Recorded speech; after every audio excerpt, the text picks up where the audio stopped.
Commission. All please rise.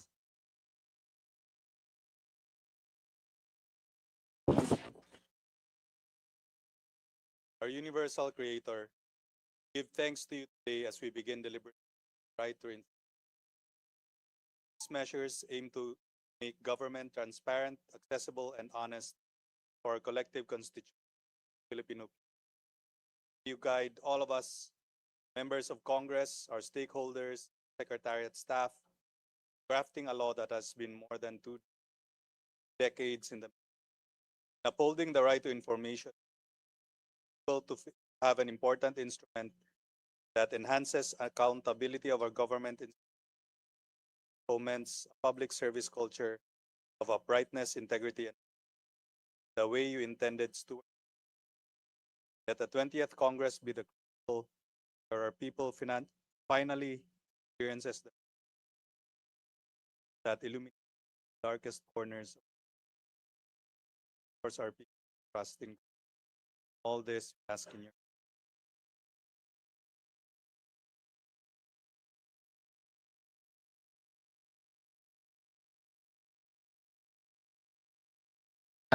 Mr. Chair, I move that we dispense with the roll call. We have a second. Any objection? Hearing none, motion is carried.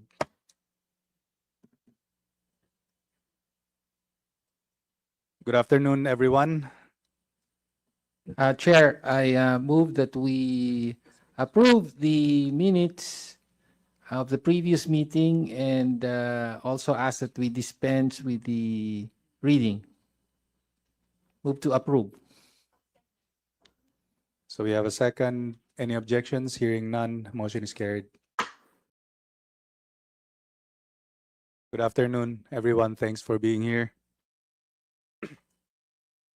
I would like to acknowledge the presence of our members, starting with Representative Antonio Tino of ACT Teachers, Deputy Minority Leader, and Representative Charis Ann Hernandez from the Lone District of the City of Calamba.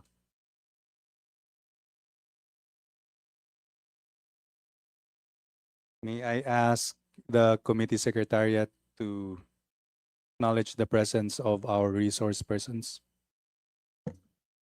Mr. Chair, Your Honors, we have with us today from the Anti-Red Tape Authority, Undersecretary Genesis Abbott, from the Department of Economy, Planning, and Development in the Philippines, Attorney Revry Pure Sapayan, Director, from the Department of Foreign Affairs, Ms. Jacqueline Joan Arquiza, Director of Office of Public Diplomacy, Ms. Director Nadine Morales from the Office of Treaties and Legal Affairs, Attorney Ameroden Tago from the same office. From the Department of Information and Communications Technology, we have Mr. Giancarlo Christie. From the Department of the Interior and Local Government, Attorney Noel Sala. From the Department of Justice, Attorney Maria Lorin Suwan. From the Department of National Defense, Ms. Marisa Hilda Balmaceda, Director 4 of the Defense Communication Service. We also have Ms. Noriza Atienza, also from the Communication Service. From the Department of Public Works and Highways, we have Attorney Alvin Demiar from the Legal Service. Mr. Mohaimin Macadado from the Information Management Service. From the Commission on Audit, we have Director Juniel Sadiasa and Attorney Anisa Aziz. From the Cybercrime Investigation and Coordinating Center, we have Division Chief Robert Pagia. From the Philippine Drug Enforcement Agency, we have Attorney Joseph Kalulut and Director Lanifel Gabali. From the Governance Commission for GOCCs, we have Attorney Maria Lourdes Lobiano Alviola.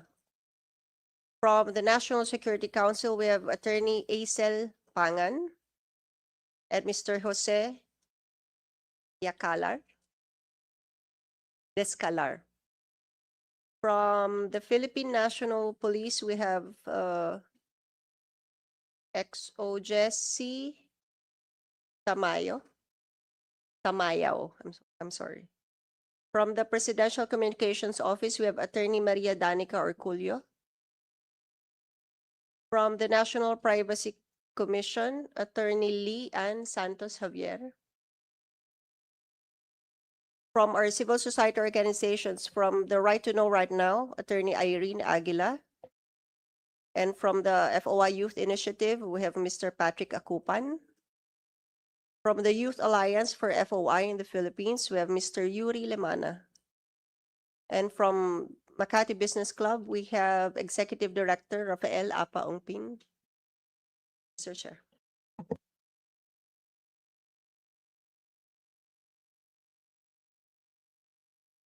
Thank you, ComSec, and thank you everyone for joining us.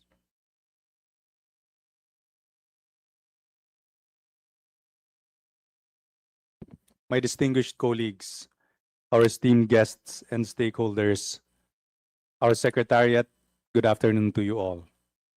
A law institutionalizing the right to information across all branches and tiers of government has never been more necessary than today. Ever since the President launched efforts to fight systemic graft and corruption in government-led infrastructure projects, we in the House of Representatives have worked to support these reforms and strengthen integrity within the bureaucracy. We are compelled to address challenges posed by unscrupulous government officials whose misuse of public funds deprive our communities not only of quality infrastructure, but also timely and responsive social services.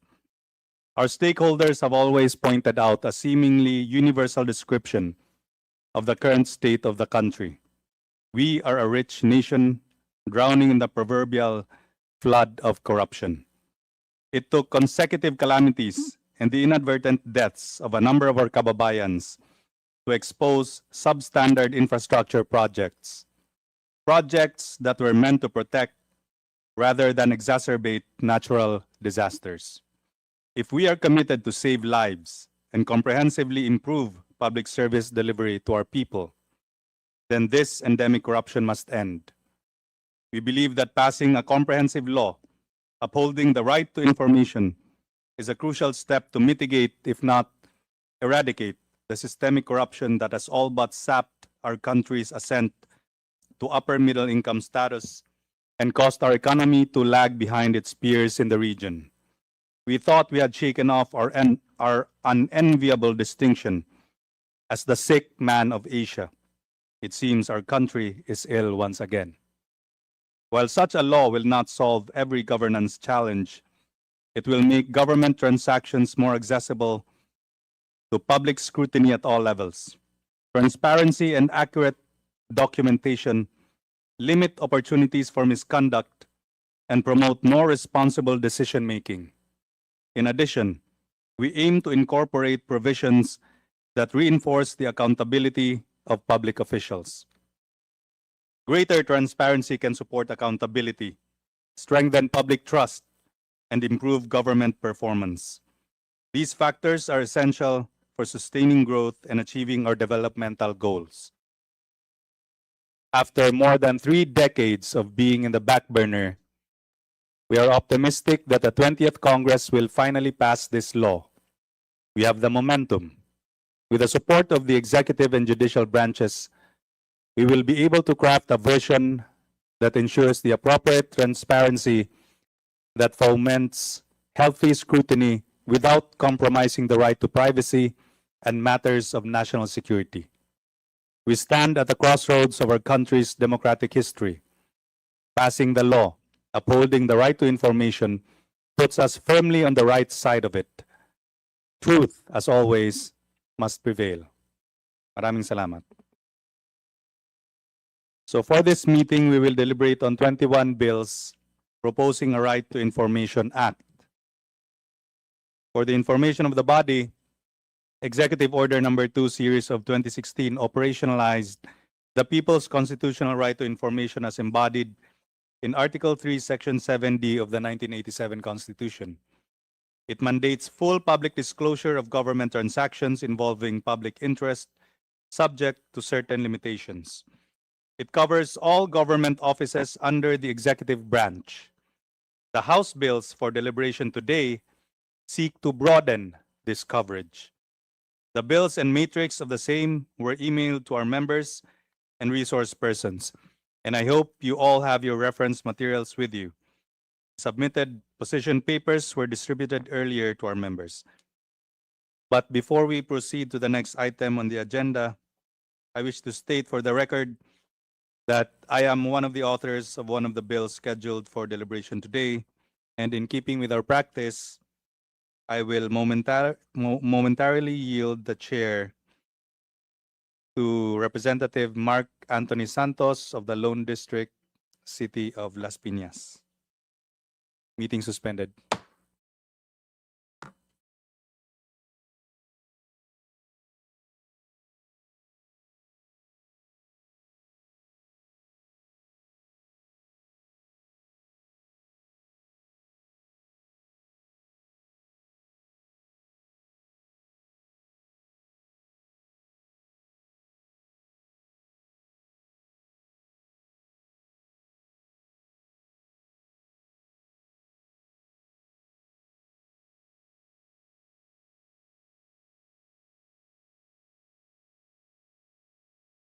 Session resume.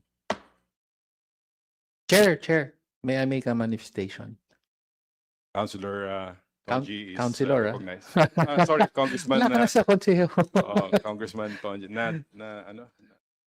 Nasanay ka na. Nababa ko yung... Ah, My apologies, no, that's all right. Congressman Tonji. Thank you, Chair. Chair, gusto ko lang po i-manifest na kahapon ay nag-file ako, si Congresswoman Sara Ilago at Congresswoman Reneco ng House Bill number 6682, an act strengthening the people's right to information. So another FOI bill. Unfortunately, hindi pa po yata nare-refer sa committee. So hinihingi ko lang po na as soon as it is referred, sana maisama rin po sa mga bills under on the agenda or under consideration. Yun lang po, Mr. Chair. So the committee acknowledges the manifestation of Kong Tonji, and we will include that in the proposed FOI bill that is being tackled today. Thank you, Chair. Before we proceed, I would like to recognize Representative Rachel Margaret Del Mar, 1st District of Cebu.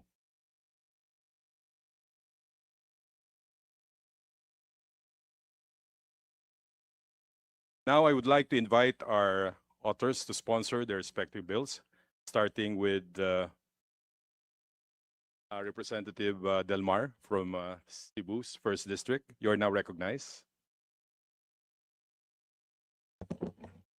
Thank you, Mr. Chair. Mr. Chair, esteemed members of the committee, good afternoon. I'm honored to sponsor House Bill number 259 entitled the Freedom of Information Act. At the core of House Bill number 259 lies a constitutional promise that the right of the people to information on matters of public concern shall be recognized. This is not merely aspirational. It is a duty imposed upon us by our Constitution and a duty we now move to fulfill. For years, the Filipino people have demanded, not for privilege, but for transparency, not for spectacle, but for accountability. House Bill number 259 provides the enabling law that finally gives life to this mandate. Access to information is a cornerstone of a functioning democracy. It allows citizens to understand how public funds are spent, how decisions are made, and how public officials carry out their duties. More importantly, transparency prevents corruption before it even begins. When information is accessible, wrongdoing has nowhere to hide. House Bill number 259 establishes clear procedures for requesting information, provides remedies when access is denied, and imposes penalties for unjust refusal. It ensures that the government becomes accessible, not selectively, but optionally, but as a matter of right. This measure has a long legislative history. In the 14th Congress, both chambers approved a Freedom of Information Bill on third and final reading. A bicameral version was successfully reconciled. The Senate ratified it. But due to lack of quorum on the very last day of session, the House was unable to ratify the same. In the 15th Congress, this representation refiled the measure. In the 16th, 17th, and 18th Congresses, my late father, Congressman Raul Vidalmar, continued the advocacy and filed the same measure repeatedly, firmly believing that transparency is essential to integrity in public service. Today, with House Bill number 259, I continue this commitment both in honor of his work and in service to the public that deserves nothing less than transparency. House Bill number 259 will institutionalize full public disclosure of transactions involving public interest, provide citizens with efficient, simple, and reliable access procedures, strengthen digital transparency through open data and machine-readable formats, create a centralized FOI website for requests, tracking, and agency performance monitoring, protect personal data with clear privacy safeguards, and hold officials accountable through administrative, civil, and criminal penalties for unlawful denial of information.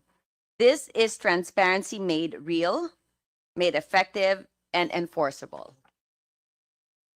My dear colleagues, House Bill number 259 is more than just a policy reform. It's a democratic imperative. For nearly 4 decades, the call for a genuine freedom of information law has remained unanswered. Today, we can change that. Let us seize this opportunity to prove that Congress is committed to openness, accountability, and the highest standards of public service. Let us pass this measure not only for compliance with the Constitution, but for the trust our people have placed in us. A government that truly serves the public should have nothing to fear from transparency.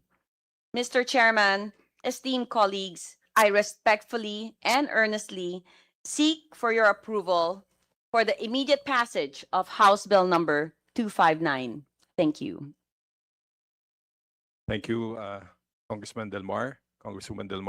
Next to be recognized for her sponsorship speech is Representative Cherise Ann C. Hernandez from the Lone District of Calamba City. Thank you, Mr. Chair.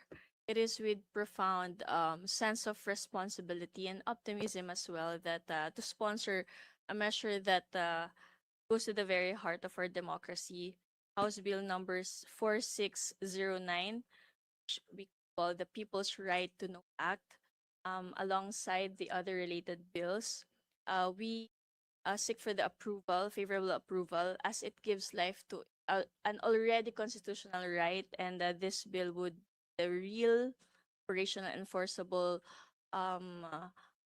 evidence for us to finally not just lip service but with action implement what the Filipinos have already been longing for and yearning for: transparency, accountability, and empowerment. And as it empowers the citizen, the civil society, and in return, what would we need the most right now is to build and promote trust in public office and in government. Again, I yield, Chair. Thank you very much. Thank you, Kong Cherise Hernandez from the Lone District of Calamba City. Next to be recognized is, of course, the Chairman of the Public Information Committee, Representative Lordan G. Suwan.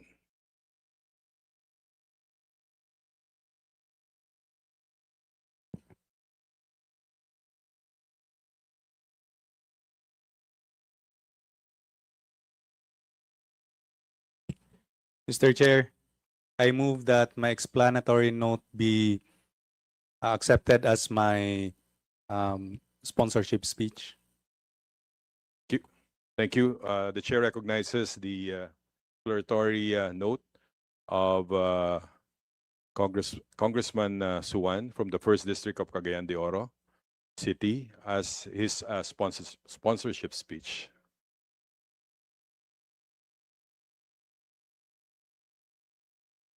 Congresswoman Charisse.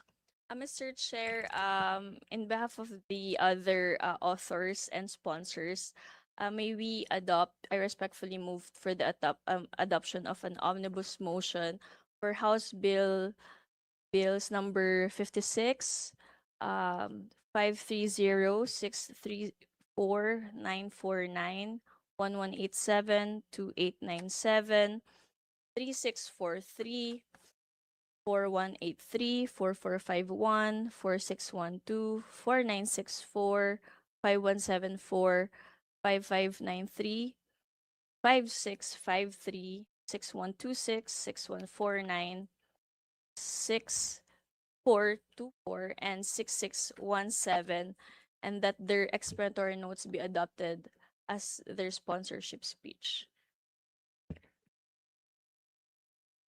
So there's a motion here to adopt for the adoption of the omnibus adoption of the different bills in this committee and their explanatory notes to be their sponsorship speech. So is there any objection? I hear a second here from Councilor Dermar. Any objection? Hearing none, the motion is adopted. We would like to recognize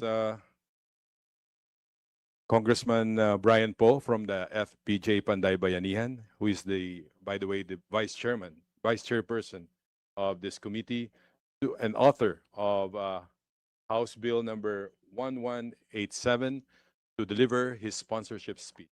Congressman Poe, you're now recognized. Thank you very much, Mr. Chair. Mr. Chair, colleagues, magandang hapon po. I rise to sponsor House Bill number 1187, the Freedom of Information Bill, a measure that has been long delayed, but urgently needed, now more than ever. This sponsorship is directly aligned with House Resolution number 561, which we just filed yesterday, commemorating International Anti-Corruption Day, and reaffirming our collective pledge to promote integrity, transparency, and accountability in public service. I was born the same year as the first FOI was filed. Today, as your colleague, I'm here to finish what generations before us have started. FOI is not just for journalists, it is for every Filipino who pays taxes, sends a child to public school, or wonders why floodwaters continue to rise despite completed projects. So transparency is not optional. It is the foundation of trust, accountability, and good governance. And so I urge my colleagues, members of this committee, prioritize the passage of the Freedom of Information Bill so that we can make access to information the rule and not the exception. Let people see what's really going on. Maraming salamat po. Thank you, Congressman Poe. Hindi ka pa pala pinapanganak nung final tong FOI bill na to. Same year lang pinanganak. Same year. So talagang kailangan na natin to. But anyway, thank you to our authors for their commitment to advance transparency, accountability, and public access to government information. We appreciate your dedication in contributing this important legislative endeavor. At this point, I will yield back to the Chairperson Suwan. Meeting suspended.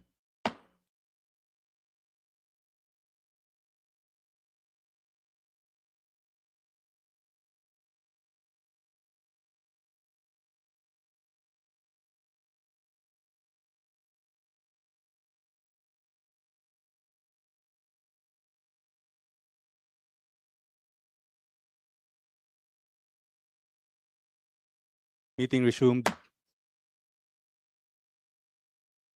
May we first acknowledge Attorney Evecar Cruz Ferrer, Manager of the Litigation Division of LUA, Local Water Utilities Administration.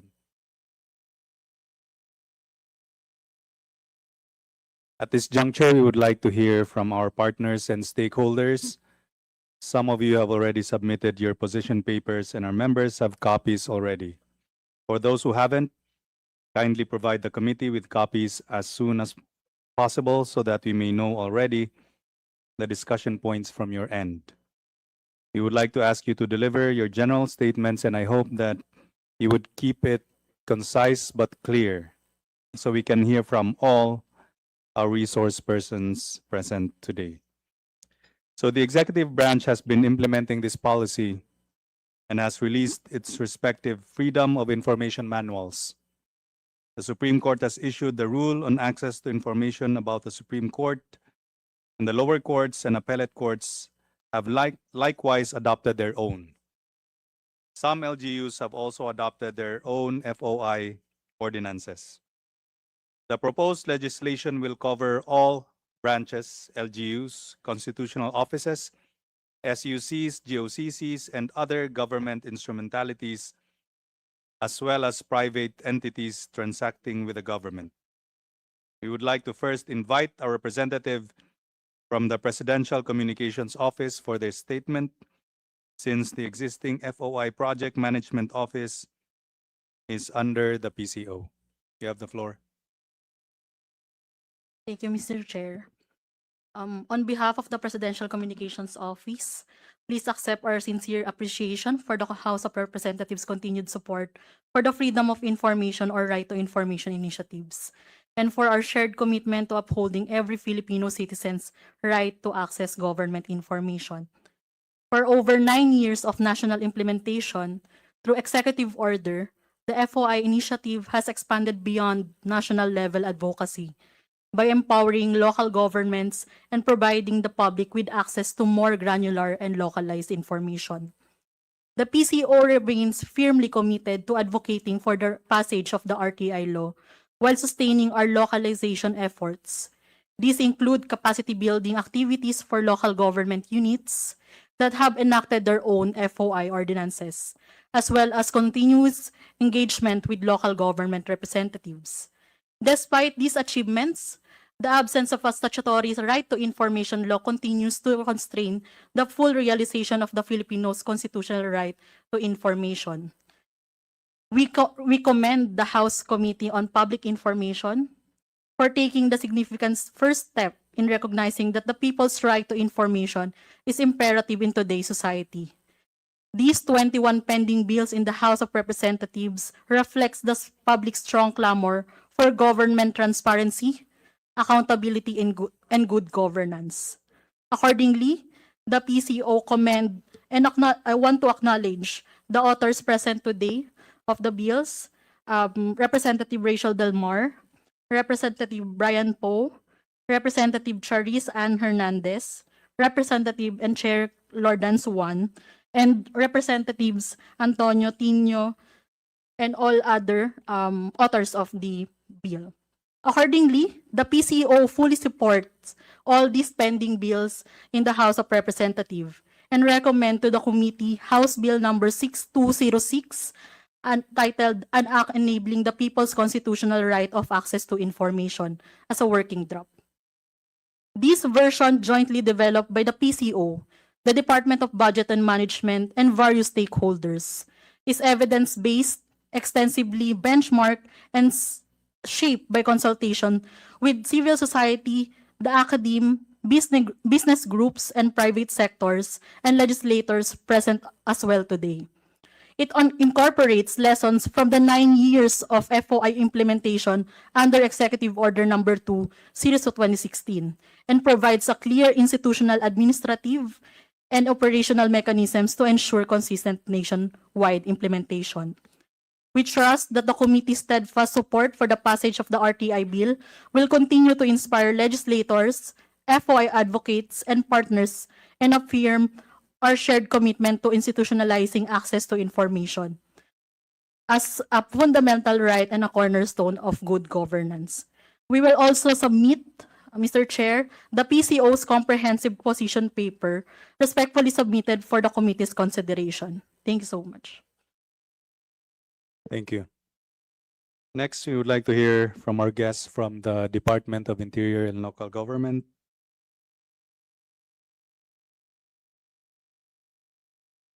Good afternoon, Mr. Chair, and to the members of this committee. The DILG support the passage of the subject legislative measures as the same institutionalize the right to information as enshrined in Section 3 of the Bill of Rights of the 1987 Philippine Constitution. The DILG is yet to submit its position paper. However, we have initial observation on the subject bills. The LGUs, provinces, cities, municipalities, and barangays are covered by this proposed Right to Information Act. Hence, it will be implemented in the local level. Section 22 of House Bill number 6202, which refers to Right to Information Officer and Right to Information Decision Maker, provides that the designation of a plantilla personnel to be the Right to Information Officer and Right to Decision Maker as discretionary to LGUs. Under the CSC rules or the ORA, Section 13 provides, among others, that only permanent employees can be designated. There is also requirement for the designation of a FOI focal person in the subject bill. Nevertheless, the DILG defer to the inputs of the CSC on the matter as to the designation. Moreover, mandating the creation of permanent position for ROI and RDM, the personal service limitations under Section 325 of the LGC of 1991 must be considered.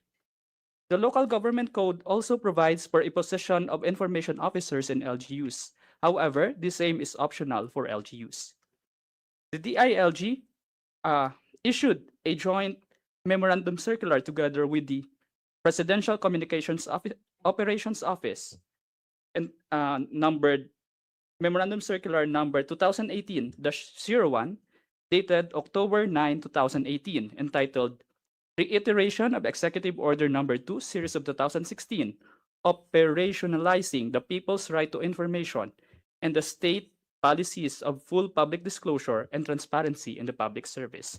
In this joint memorandum circular, LGUs were mandated to enact local and ordinances operationalizing the right to information. Lastly, we respectfully recommend that the leagues of local government units and the ULAP, the Union of Local Authorities of the Philippines, be consulted as these matters affect local governance in the local level. That's all po, Mr. Chair. Thank you. Thank you. Now we would like to hear from the Department of Justice.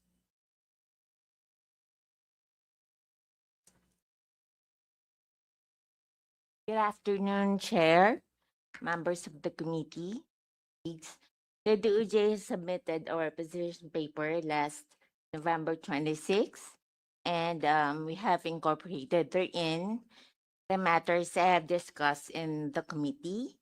We have also included the queries posed by Congressman Antonino Romano III.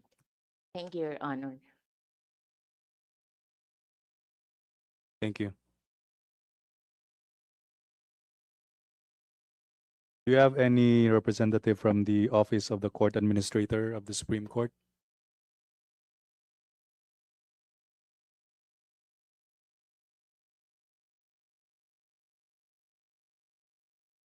So next, we want to hear from our security cluster, Department of Foreign Affairs. Please. Is there any representative from the Department of Foreign Affairs? Good afternoon, Mr. Chair. Thank you very much for convening today's meeting. The Department of Foreign Affairs welcomes legislative efforts in strengthening transparency and access to information as proposed in these 21 pending House bills. The DFA fully supports the passing of a legislative measure which shall codify, regulate, and promote the right to information of every citizen. Mechanisms to safeguard against disinformation and misinformation, as well as the right to reply, further empower citizens to clarify information they receive and build trust. Provisions for the expansion of the coverage to include public service contractors and other private entities transacting with the government may also bolster accountability in governance. The provision on the creation of an independent Right to Information Commission could help strengthen citizen participation and government accountability. However, the DFA also notes the need to carefully classify information that may be subject to the right to information, as they may affect the privacy of nationals and/or affect ongoing negotiations or diplomatic functions. As such, there must be a balance between need for transparency with the protection of confidential information by carefully evaluating exemptions to the proposed RTI bills. Mr. Chair, in our position paper to be submitted, we will discuss the confidentiality of information related to foreign affairs, assistance to OFWs, unpublished diplomatic correspondence during active negotiations, and foreign diplomats in accordance with the Vienna Convention on Diplomatic Relations and the Vienna Convention on Consular Relations. We shall also be discussing the reciprocity for foreign nationals. The DFA recommends the deletion of this provision, considering possible security implications and the difficulty in screening for requests made in good faith. Furthermore, many foreign governments may be averse to sharing their own FOI or RTI track records, which will make it difficult to ascertain the level of reciprocity that should be accorded to their nationals in the Philippines. A difficulty also arises when a foreigner holding dual nationality files an RTI request.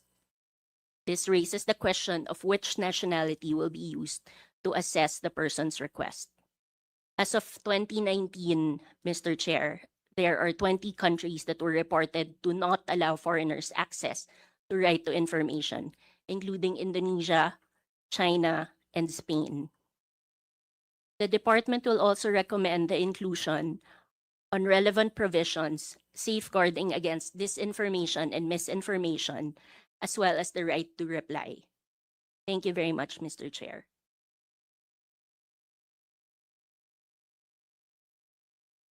Thank you. May we hear from the National Security Council? Mr. Chair, Chair, to Chair, pwede bang ano lang? Yes. Magpa-clarify regarding bago tayo mag-move on sa DFA. Sabi nila they will submit proposals pertaining to disinformation and misinformation as well as right to reply. Could you be more specific? Kasi pang-usapan na yan and that could be seen as riders to this bill, no? The committee itself is hearing separate or many separate proposals on disinformation and misinformation. Controversial na yun. Tapos isang issue, iba pang issue yung right to reply. Di ba? This is only about access to information. So could you clarify bakit why the DFA of all agencies put forward those particular issues? Mr. Chair, if I may, I would like to read the inputs from our Office of Treaties and Legal Affairs with regard to these two proposed relevant provisions. Under the safeguards against disinformation and misinformation, we propose to include to uphold the public's right to accurate, legitimate, and truthful information, all government agencies shall adopt, implement, and maintain appropriate and proportionate mechanisms to detect, label, and when feasible, correct information that is publicly disseminated and subsequently determined to be false or misleading, regardless of its source, medium, or form, including content generated or amplified through artificial intelligence. The RTI Commission, in coordination with the relevant government agencies, including but not limited to the PCO, the DICT, and the Philippine National Police, shall promulgate guidelines and promote best practices for the prevention, detection, and redress of disinformation and misinformation. These shall be included in the implementing rules and regulations of this Act.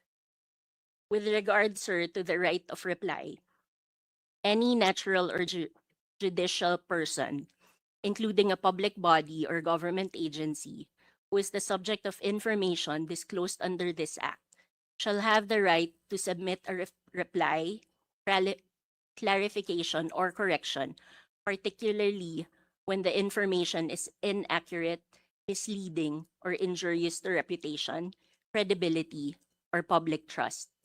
This right shall apply whether the disclosure originates from a public or private source. In cases where the disclosure originates from a private individual or entity, the concerned public body or government agency may transmit its reply directly to the disclosing party or request the publication, posting, or broadcast of the same through appropriate and lawful means. The reply, clarification, or correction shall, as far as practicable, be published or disseminated with substantially the same prominence, manner, and duration as the original disclosure, provided that nothing in this provision shall be construed to compel the suppression of lawful expression, provided further that the exercise of right of reply shall not preclude the aggrieved party from pursuing such other legal remedies as may be available under existing laws, rules, and regulations. The committee shall prescribe the procedures, timelines, format, mode of submission, and safeguards for the exercise and enforcement of the right of reply, which shall likewise be incorporated in the IRR of this Act. Well, thank you for reading that into the record. As I said, Mr. Chair, may mga concerns ako na hindi relevant yung mga proposals na yan to this particular discussion. But anyway, positional yan, committee naman na magdi-decide. Thank you, Mr. Chair. Thank you, Representative Tinio. We understand your concern that this might go over to another topic, which we already have here in the very same committee, but we will take it into consideration.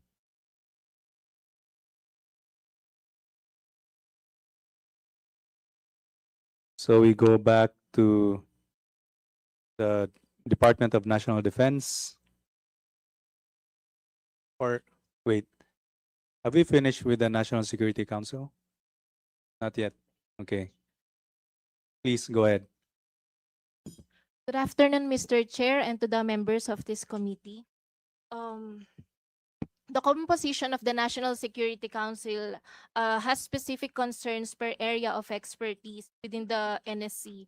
So also in light of the additional House bills, may we be given a chance to consolidate our position as an institution and submit one signed by our good National Security Advisor. At this point, our immediate concern and focus is more on the exceptions to the right to information. While we are deliberating these bills, we should always take into consideration those information that we should not disclose in order to protect our national security and ultimately our sovereignty. Modern warfare is not anymore limited to armed conflict. This information and disclosure of classified state information and secrets can also be fatal to our survival as a nation. Also, in light of Memorandum Circular number 78 series of 1964, may I give the mic to Director Descallar to discuss this point. Thank you, Mr. Chair. Good afternoon, Mr. Chair, to the honorable members of this August committee. Good afternoon. With regards to the Memorandum Circular number 78, series of 1964, 68, sorry. Particularly, I'm referring to the section on the repealing clause. May we manifest a deletion of a phrase, the 1-year condition for the repeal. We recognize that MC 78 series of 1968 should be updated because of the evolving information communication technologies in the environment where we are now and probably in the future. You know, we support that updating.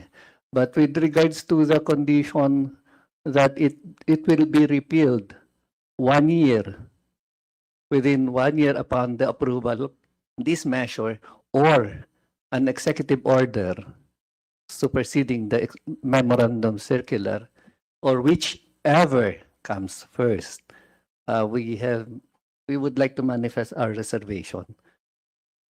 We maybe during the consolidation and the finalization of the substitute bill, we will further discuss our proposal in crafting that particular provision of the bill. Thank you, Mr. Chair. Thank you. Can we have the Department of National Defense? Thank you, Mr. Chair. The Department of National Defense supports the passage of the Right of Information Bill, subject to the inclusion of the following safeguards. 1.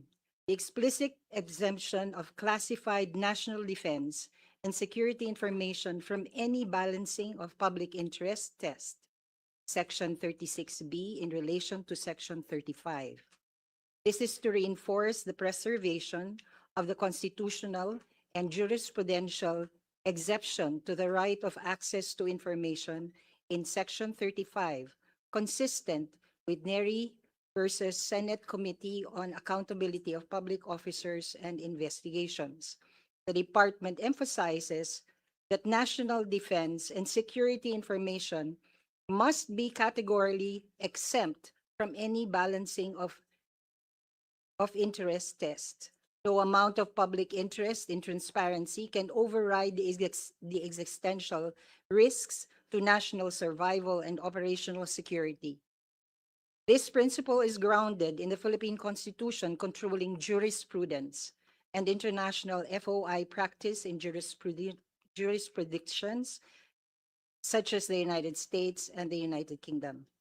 Second, the deletion of provision on express repeal of MC number 78, Series 1964, Section 56, to avoid creating a regulatory gap in the established framework for classifying, handling, and safeguarding sensitive information. Third, the removal of provision on automatic declassification of government information or records after 30 years, Section 37, and its replacement with a requirement for a thorough security review by the originating agency.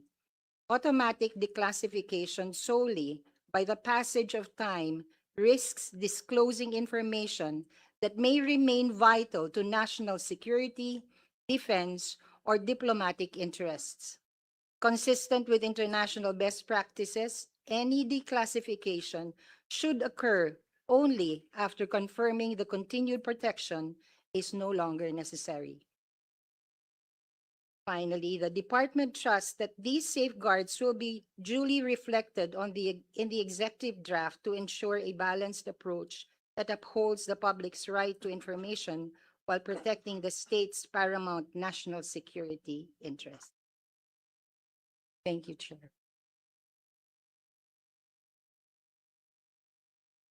Thank you. May we call on the Armed Forces of the Philippines? Our spokesperson, Colonel Francel Padilla. Sir, at this point, good afternoon. We take the lead of the Department of National Defense, and for the side of the AFP, sir, we'll be submitting our recommendations to the DND accordingly, sir. Thank you. Chair, Yes. if I may, the AFP was invited to give their position to the committee, and what the DND spokesperson is saying is they will submit to the DND. Parang di po yata ganun. Pinapasubmit po kayo sa komite ng inyong posisyon. Hindi po pa pwedeng maibigay niyo yan. Yes, sir. Being a higher level authority to the Armed Forces of the Philippines, sir, we submit to them our recommendations accordingly, sir. Thank you. So you submit to them and they submit to the committee? Yes, sir. May we call on the National Intelligence Coordinating Agency? Thank you, Mr. Chair. Good afternoon, Mr. Chair, honorable members of this committee. On behalf of our Director General, allow me to express our full support for the passage of the Right to Information bills. These measures reinforce the constitutional guarantee of the right to information on matters of public concern. However, Mr. Chair, while we support the broader objective of transparency, we must respectfully register our opposition to the proposed repeal of Memorandum Circular Number 78 Series of 1968. MC 78 remains the only existing government-wide framework governing classification, handling, and safeguarding of sensitive and classified information. Repealing it without a fully operational replacement will create a dangerous regulatory vacuum, one that exposes government systems to insider threats, impairs interagency coordination, and weakens the very architecture that protects national security information. The concern is not theoretical. Our continued intelligence and defense cooperation with foreign partners also relies in their assessments on our ability to protect shared intelligence. The trust extended to the Philippines by our allies is not automatic. It is earned through demonstrated consistencies in how we safeguard classified information. In an era marked by espionage, the Philippines cannot weaken its international safeguards. Transparency and national security are not contradictory. They may be harmonized. The Right to Information Bill achieves transparency. MC 78, on the other hand, ensures that sensitive national security information, whether ours or shared by our allies, remains protected. Thus, Mr. Chair, the agency's position is straightforward. Support the Right to Information Bill, but retain the MC 78 until a modern, unified, and fully tested national security clearance and data classification framework is in place. Premature repeal would not only disrupt existing protocols, it may also undermine the confidence of our foreign counterparts and compromise our collective security efforts. The agency has explained its position in detail in the position paper it submitted to this committee, Mr. Chair, last November 14. Thank you, Mr. Chair, and other members of this committee. Thank you. May we now hear from the Philippine National Police?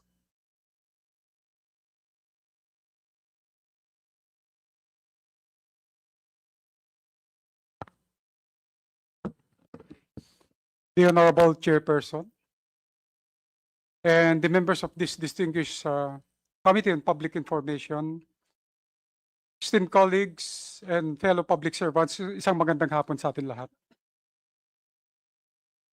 On the part of the PNP, we extend our utmost gratitude for the opportunity to address this consultative meeting, convened to deliberate on matters crucial to our nation's well-being and security. Today, we gather to underscore the paramount importance of media in the dissemination of public information, particularly during times of conflict and uncertainty.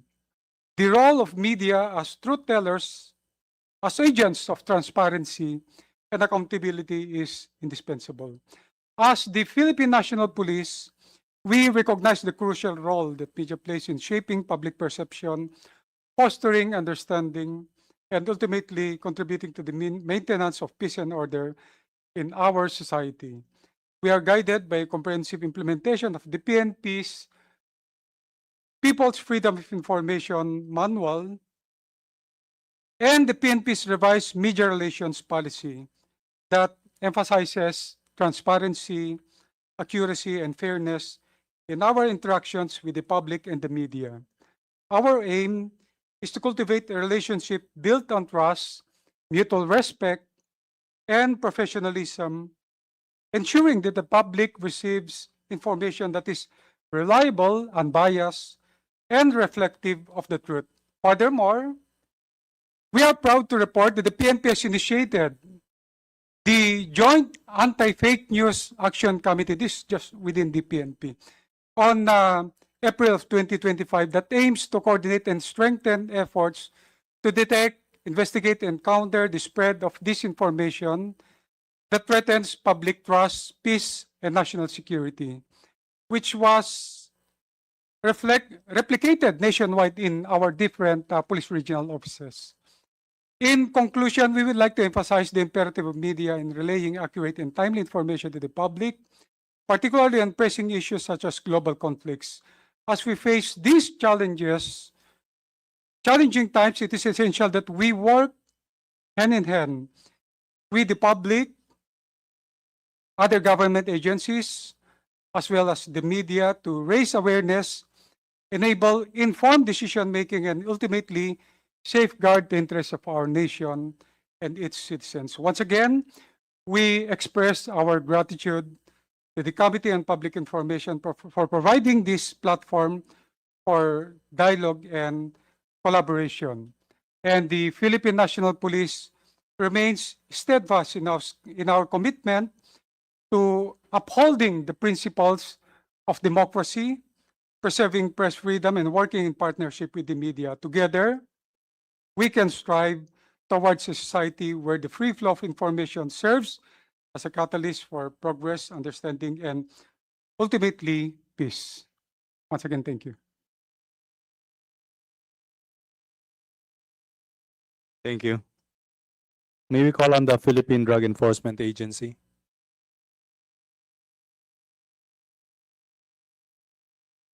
Mr. Chairman and members of the committee, magandang hapon po. The Philippine Drug Enforcement Agency respectfully conveys its support for the several House bills that are beforehand, and all of which seek to strengthen, institutionalize, and operationalize the people's constitutional right to freedom of information. IDEA notes with appreciation that the primary concerns of the agency have been recognized and addressed in several key provisions of the proposed measures. In particular, we underscore the need to ensure that intelligence, surveillance, and investigative data remain properly safeguarded from unwarranted public disclosure. These safeguards are essential to protecting ongoing operations, securing confidential sources, and preventing the compromise of law enforcement strategies. It must be emphasized that the effectiveness of PDEA's anti-drug operations relies heavily on timely, accurate, and discreet intelligence gathering. Information generated through these activities is inherently sensitive and classified. Premature or indiscriminate release of such information would jeopardize operational integrity, undermine public safety, expose informants and operatives to unnecessary risks, and ultimately weaken the government's campaign against illegal drugs. Maintaining the confidentiality of these materials is therefore not only a matter of institutional interest, but a crucial component of national security and law enforcement efficacy. PDEA likewise supports provisions that promote transparency, accountability, and responsible information sharing within the bounds of operational security. The agency remains committed to upholding the principles of good governance by providing accessible, accurate, and timely information to the public, insofar as such disclosure does not compromise legitimate law enforcement functions. We thank the Honorable Committee for the opportunity to participate in the deliberations on these significant legislative proposals. IDEA stands ready to extend further technical input and cooperation to ensure that the final measure effectively balances the public's right to information with the imperative to protect national security and sustain the momentum of the country's anti-illegal drug campaign. Mr. Chairman, the PDEA will also be submitting its comprehensive position paper with regard to the House bills on hand. Thank you. Thank you. May we call on Attorney Jose Miguel Solis from Department of Budget and Management?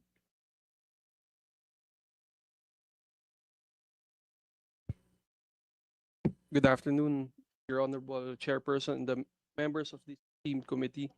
On behalf of the Philippine Open Government Partnership Chairperson and Acting Secretary of the DBM, Rolando U. Toledo, we would like to express our sincere gratitude for your invitation to today's hearing. The Philippines has been a proud founding member of the Open Government Partnership since 2011. And the OGP is a global initiative that brings together reformers from government and civil society to make governance more open, inclusive, and responsive. Through Executive Order number 31 of our President, the Philippine Open Government Partnership was institutionalized as a platform for joint reform initiatives to ensure that efforts are sustained and co-created with the people. At the core of our advocacy is the recognition that access to information is a cornerstone of open governance. Since its inception, the Philippine Open Government Partnership has consistently championed the institutionalization of the people's constitutional right to information as part of our policy reform agenda. In fact, the Department of Budget Management, through the PHOGP, is actively advocating for the passage of this right to information bill as a long-standing reform priority. We have also reframed this measure from freedom of information to right to information to emphasize that access to information must be upheld not only as a policy but as a guaranteed right for every Filipino according to our Constitution. We likewise acknowledge the undertaking of our Honorable Chairperson, Representative Lordan Suwan, in filing the Right to Information Bill in this 20th Congress, which incorporates key provisions that the DBM and the FOI PMO of the PCO have been advocating. His initiative reflects a strong commitment to transparency and complements the continuing push to institutionalize this right through legislation. We believe that ensuring this right will empower citizens to engage more meaningfully in governance, strengthen public institutions, and help build a more trusting relationship between the people and its government. With this, we commend and support the efforts of this honorable committee in advancing this measure. We look forward to working with you and to all other stakeholders in fulfilling this constitutional right and making open governance a lasting reality for all Filipinos. Thank you for the opportunity, Honorable Chairperson. Thank you, Attorney Solis.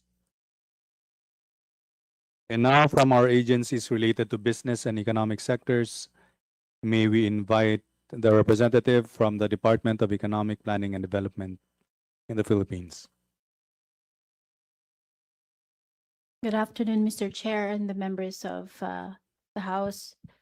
The Department of Economy, Planning and Development, formerly the NEDA, supports the passage of the FOI bills to mandate public access to official government information towards enhancing transparency, citizen participation, and accountability in all levels of government. The FOI is part of the priority legislative agenda of Chapter 14, Practice Good Governance and Improve Bureaucratic Efficiency of the Philippine Development Plan 2023 to 2028 midterm update. We also support the use of the term right to information instead of freedom of information to emphasize that access to information is a fundamental human right recognized under international and domestic laws. The framing underscores the government's duty to proactively disclose information held by public authorities and empower citizens to meaningfully participate in nation building. Accordingly, we recommend that the harmonized House bills also adopt the term right to information for consistency and clarity. While we advocate for transparency and right to information, we also urge the drafters to integrate appropriate security measures in handling classified documents to prevent potential misuse or unauthorized redistribution of sensitive information by individuals who gain access to restricted materials. The DepDev, Your Honors, will submit its official position paper in due time. Thank you. Thank you. May we hear from the Anti-Red Tape Authority? Good afternoon, Honorable Chair, committee members, colleagues and guests. We have already submitted our detailed position papers last November 11. However, I would like to make some notable points regarding those position papers. In accordance with RA 11032, the Anti-Red Tape Authority is responsible for implementing and overseeing the national policy on anti-red tape and ease of doing business. ARTA is empowered to promote integrity, accountability, and transparency in the government by establishing effective practices aimed at efficient turnaround government services and prevention of graft and corruption among public officials and employees. In line with this, ARTA supports the initiative to strengthen the right to information. Right to information requests to be treated as government service. ARTA hereby proposes to align the House bills by streamlining and re-engineering the government processes related thereto. We fully support the institution of a one-stop shop and an electronic version to streamline receipt, processing, and release of information requests in government agencies and offices through a single channel. This promotes efficiency and simplicity in the delivery of government services by having an end-to-end process facilitated in one window or through electronic means. The right to information bills notably incorporate a provision allowing the transfer or referral of requests to the appropriate agency that holds the requested information. To effectively implement this process, the proposed legislations must direct government agencies and offices to employ and integrate the whole of government approach in their system as defined under Section 4, Rule 1 of RA 11032, implementing rules and regulations. The inclusion of the whole of government approach in the proposed legislations underscore the commitment of the government to a more unified and efficient government service delivery. That's all, Your Honor. Thank you. May we hear from the Bureau of Internal Revenue?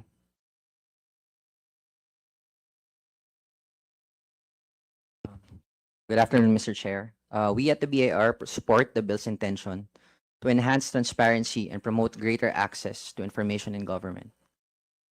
However, this policy goal should not be construed to diminish the long-standing prohibition on the unauthorized divulgence of taxpayer information.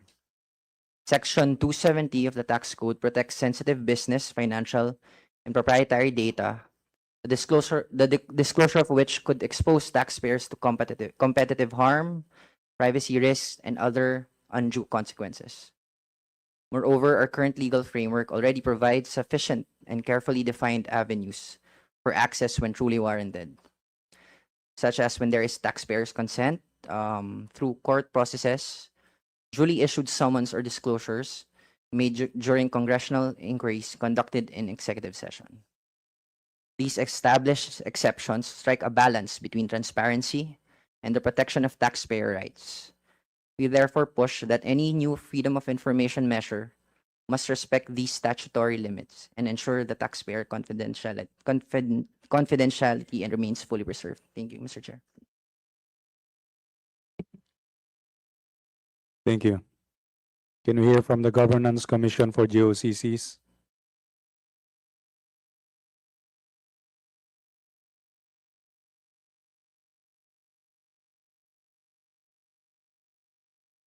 Good afternoon, Mr. Chair, members of the Honorable Committee, and esteemed colleagues. The Governance Commission appears before this Honorable Committee to express our unequivocal support for the proposed measures seeking to uphold and strengthen the constitutional right of the Filipino people to access information. We note that transparency is an integral part of corporate governance. That is why under Republic Act number 10149, we have a provision therein under Section 25, which requires the GOCCs to maintain a website and post therein certain key information for unrestricted public access in order to give the people the information that they need on certain matters. That is why the Governance Commission is of the view that these proposed measures or an enacted bill on the freedom of information or right to information will supplement the mandatory disclosure under Republic Act number 10149. The Governance Commission submitted its position paper last November 27, 2025, and we note that there are additional bills. So for purposes of consistency, we would like to manifest that we will be adopting our observations and recommendations for the other proposed measures in the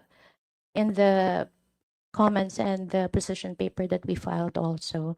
So based on our position paper, we have extensively discussed certain points, Mr. Chair, but for purposes of the deliberations today, we would like to highlight certain salient points also. For the exceptions enumerated under the proposed measures, while we agree that exceptions are necessary, they must be paired also with safeguards to prevent a rigid culture of secrecy. That's why we appreciate the proposed measures that provide for the innovative approach of making certain exemptions that are time-bound. So this ensures secrecy is not indefinite. Furthermore, we strongly advocate for a public interest override provision. So this provision is found in several bills. We note that. It mandates disclosure if the public benefit clearly outweighs the harm in withholding the information. So the Governance Commission favors a framework with clear but appropriately limited exceptions coupled with a public interest override to prevent abuse. This combination, we are of the Governance Commission is of the view that this combination maximizes transparency while respecting valid confidentiality, and we recommend that any final measure retain these safeguards. Also, on another note, on the enforcement mechanisms, we all know that a critical determinant of a law's effectiveness is it lies in its enforcement. So, under the proposed bills, we note that in some of the bills, the Office of the Ombudsman is empowered to handle complaints. And this leverages to the strength of the Office of the Ombudsman in handling these complaints. Also, in other bills, an FOI commission is being proposed to be created. So this is an independent specialized body with quasi-judicial powers to resolve disputes quickly. The Governance Commission recognizes the strong merits of both. And it is the humble submission of the Governance Commission that whichever design is adopted, the law must ensure a clear and expedient appeal process. So as I have mentioned earlier, Mr. Chair, the position paper of the Governance Commission already discusses extensively, and we would respectfully refer to the Honorable Committee the consideration of these proposed observations and recommendations from our end. For Governance Commission, that would be all, Mr. Chair. Thank you very much. Thank you. So related to this, we have the Makati Business Club.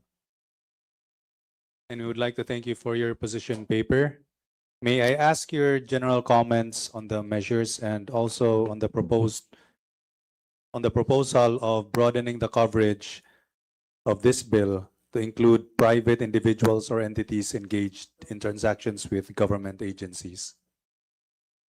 Thank you.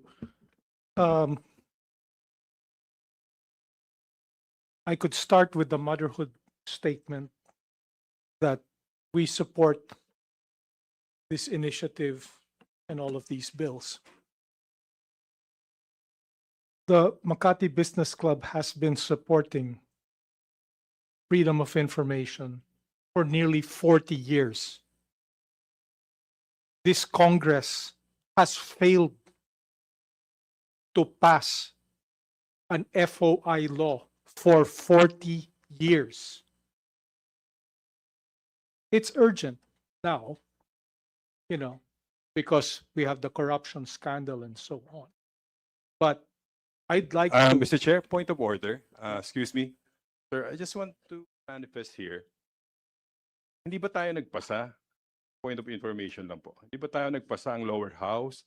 Because Mr. Ompin was telling us here in the House of Representatives, hindi tayo nagpasa ng bill, FOI. That is maybe what he meant Sa was lower that house, hindi tayo nagpasa? Congress has failed Okay. to pass a law, but not precisely this Congress, because this, sir, is the 20th Congress. So we have not yet passed through the period wherein we have failed to pass, because that 20th Congress is not over yet. Yes, but in the previous Congress, we passed it in the lower house. If I may, Yes. Sir, enlighten. I mean, by Congress, I mean the upper and lower house together. Ay, That's thank the you. generic. Thank you for the Yeah. clarification, Mr. Chair. Salamat po. Chair, as a point of information, I was the chairman of this committee in the 18th Congress for a time. And the furthest that the FOI proposals got was a committee report. So the committee was able to pass a committee report. However, it was never sponsored in plenary. So that's the furthest, as far as I know, the furthest that an FOI bill has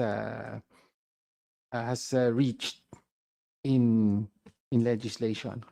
Thank you In for the House. the senior representative here in Congress, Congressman Tino. Thank you, Mr. Chair. Salamat po. Sir, please continue. I note the reservations of the various government agencies that have spoken. But let's not get mired in these details. State secrets and classified information, things like troop strength and deployment are pretty obviously not part of freedom of information. Let's not,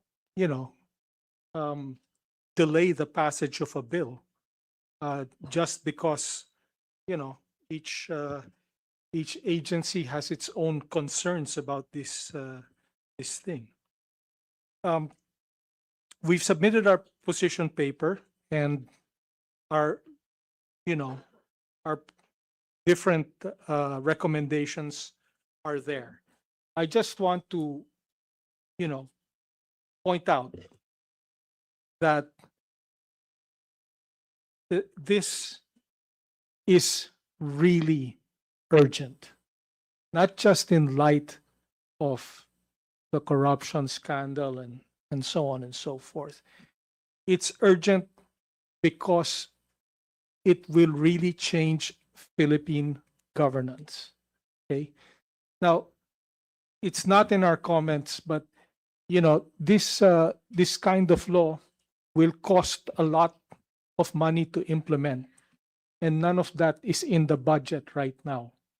You're saying every government agency and LGU unit needs to have an information officer whose job it is to give that information.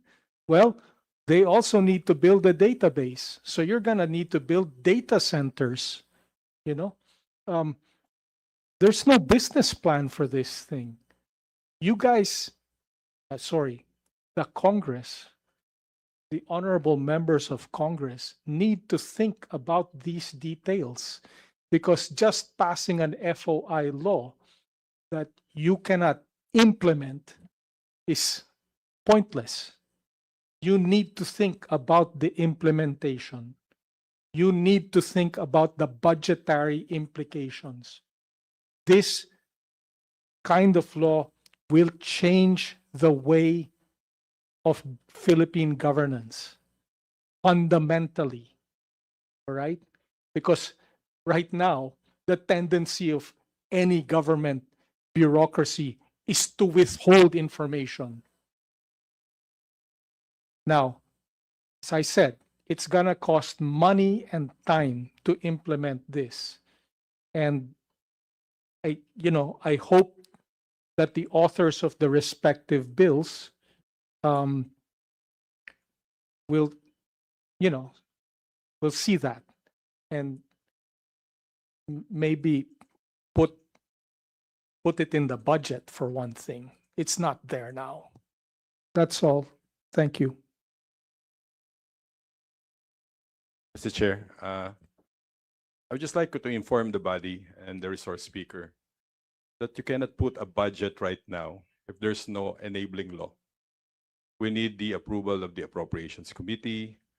So ang maganda po dito, magtulong-tulong po tayo. Huwag po tayong bibitaw dito.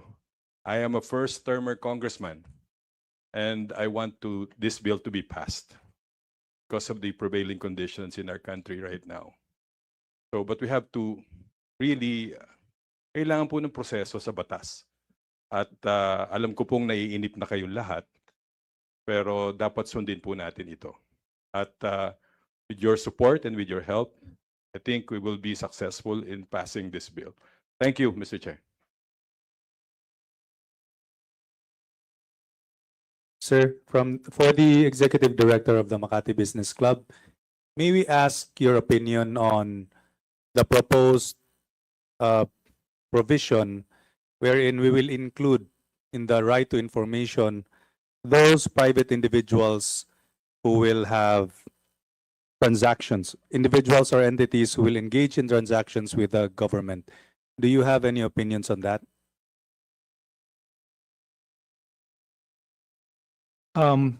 We have not commented on it in our comments to the bills, but I would say this transparency should extend only to the extent of their dealings with the government and not beyond, because that's not, I don't think it's fair. It's a violation of the right to privacy. Okay, but certainly if they're dealing with government, those dealings should be transparent and people should be able to see what's going on. Thank you.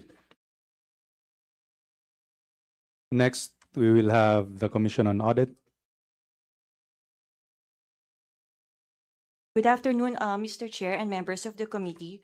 For the Commission on Audit, the Supreme Audit Institution of the Philippines, these proposed FOI bills present an opportunity to strengthen public understanding of government financial management. From COA's perspective, the promotion of transparency through statutory FOI strengthens the environment in which audit findings are disseminated and understood by the public. As an independent constitutional commission tasked with ensuring accountability over public funds, this commission welcomes legislative efforts that not only reinforce transparency and accountability, but also protect audit-sensitive information, confidentiality, and institutional independence, all of which are critical to the integrity of public sector auditing. Mr. Chair, we will submit our official position paper as soon as possible. Thank you.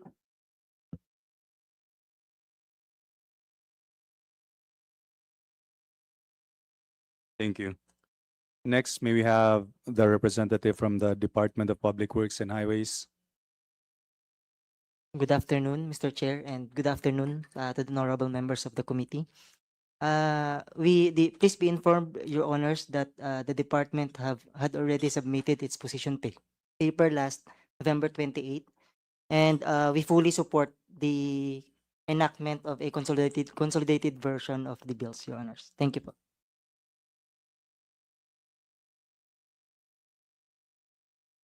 How about the Department of Science and Technology?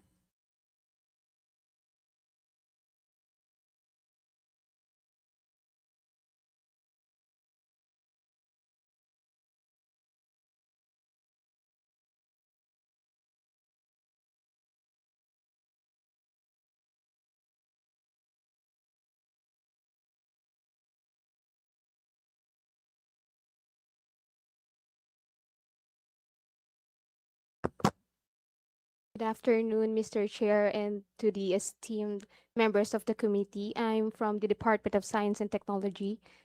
And for our comments and recommendations for this bill, The DOST moves for the consolidation of the various measures related to the right to information or RTI. The department affirms the constitutional guarantee of the people's RTI on matters of public concern. The proposed measures collectively strengthen transparency, accountability, and citizen empowerment across all branches of government, and also the provisions requiring proactive disclosure and digital access through portals and open data platforms are consistent with the department's advocacy for modernization and digital inclusion.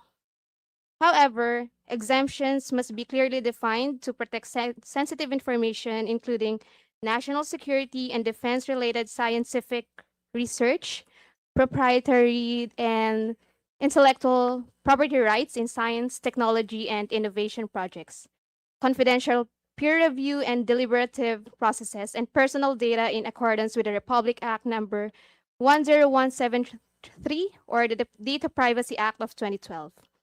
Administrative feasibility must also be ensured through reasonable timelines, standardized request procedures, and cost recovery mechanisms to avoid undue burden on agencies. Harmonization with existing issuances such as Executive Order Number 2, Series of 2016 on Freedom of Information is likewise recommended. Thank you, Mr. Chair. Thank you. May we hear from the Technical Education and Skills Development Authority? TESDA.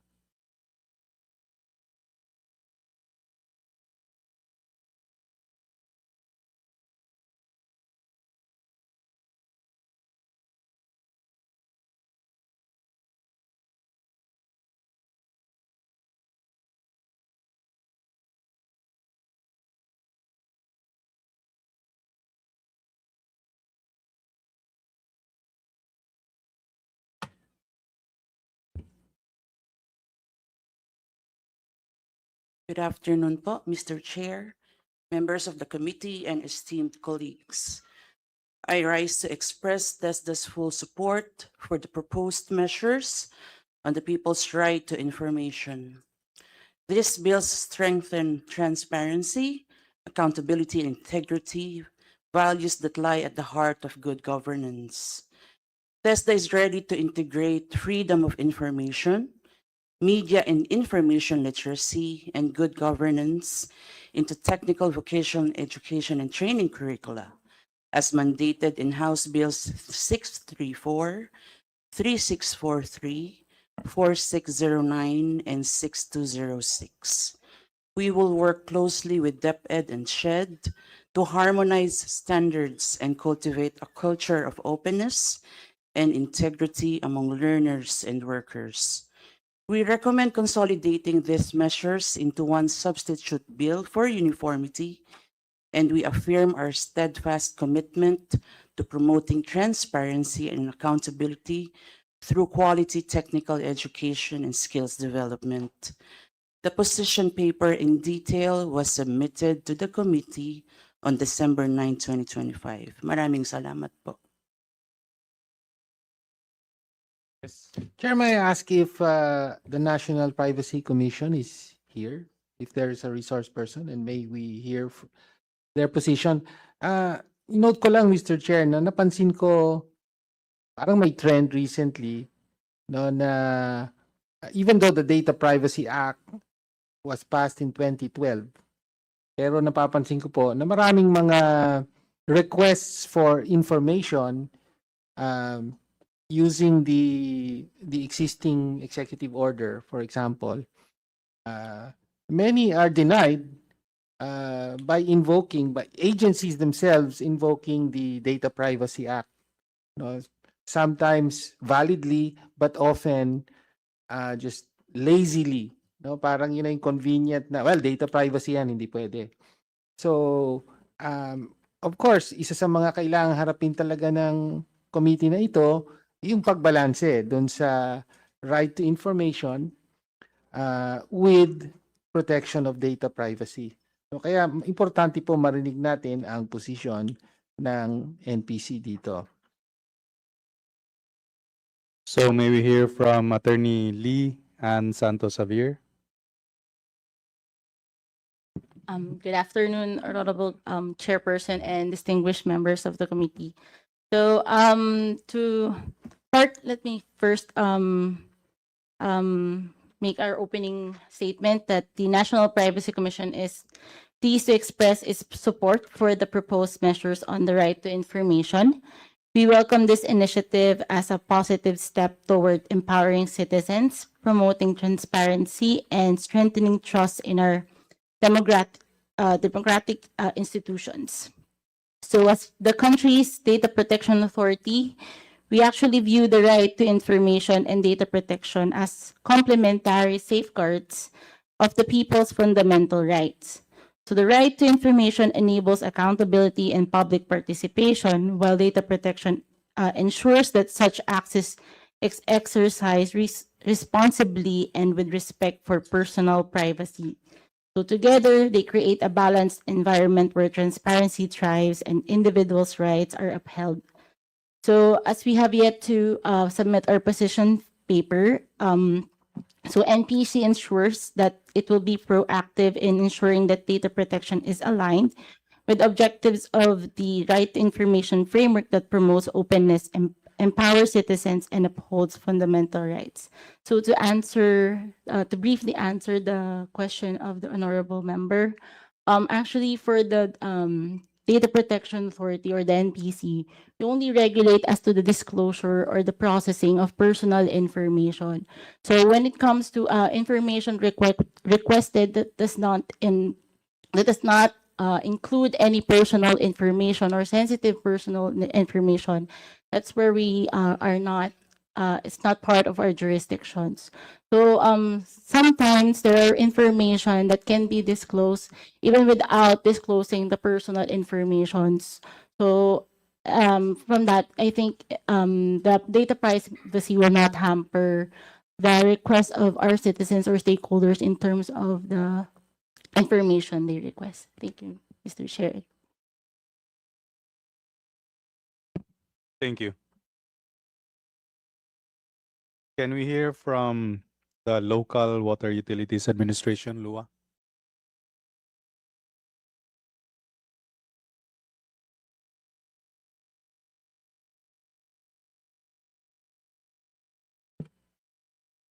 Magandang hapon po. The Local Water Utilities Administration supports the enactment of a legislation that adopts and implements the state policy of full public disclosure of all its transactions involving public interest, as well as upholds the right of the people to information on matters of public concern. As requested by this honorable committee, LUA submitted its comprehensive position paper to this honorable committee. Among others, it raised concerns as to the feasibility of the response timelines indicated in the proposed right to information bills. In the same position paper, LUA also shared its best practices in the creation and implementation of the LUA FOI manual to this honorable committee. Likewise, we recommend the consideration and incorporation of the best practices from Executive Order Number 2 and include the same in the proposed right to information bills. Thank you, Mr. Chair. The Local Water Utilities Administration submits its position paper for the consideration of the Committee on Public Information. Thank you.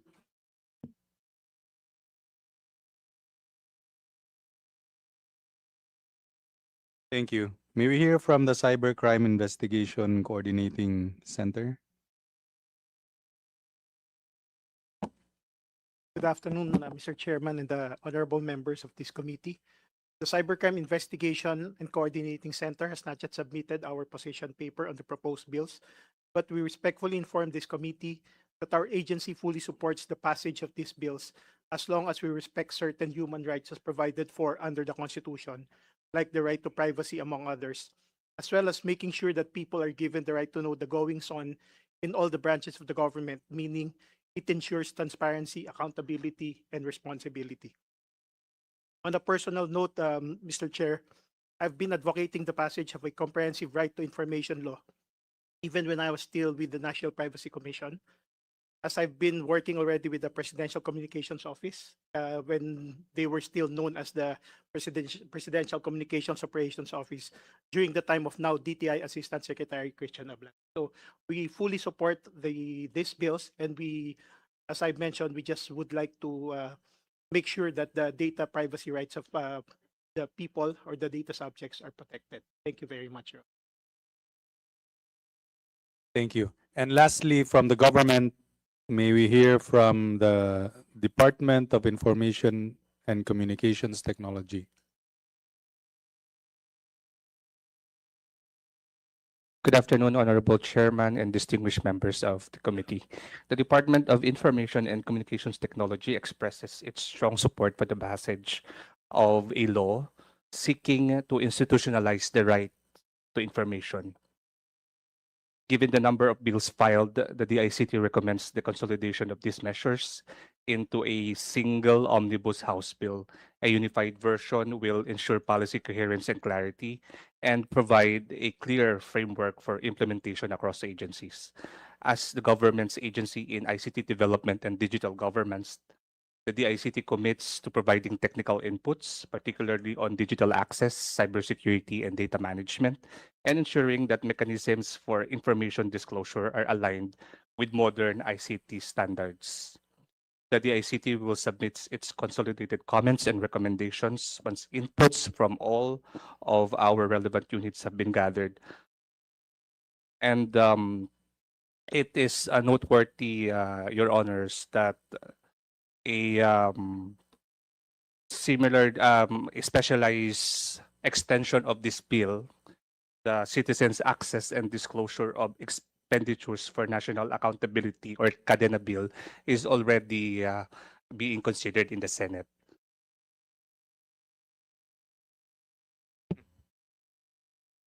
Thank you.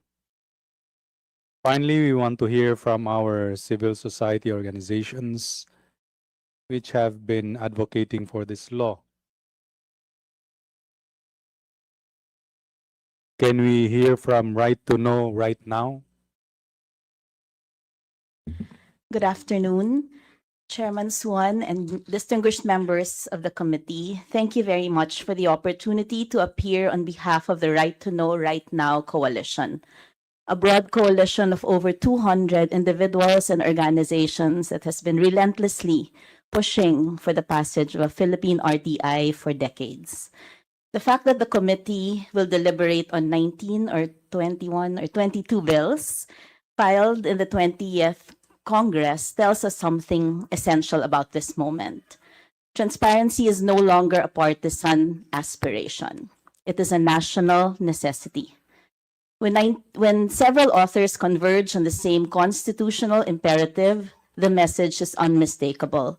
We are long overdue for an FOI law that finally operationalizes the people's right to know. We come to this hearing in a time when institutional guardrails across the entire budget cycle have weakened: preparation, authorization, execution, accountability. As we noted in our submission to the committee handed, I think, over a month ago, when internal controls dim, the people's right to information becomes the last functioning circuit breaker against unchecked power. FOI is not a ceremonial gesture. It is the public's emergency brake.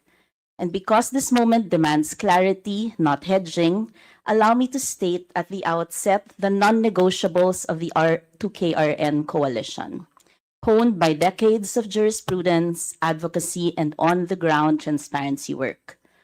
First, a narrow, exclusive, harm-based list of exceptions.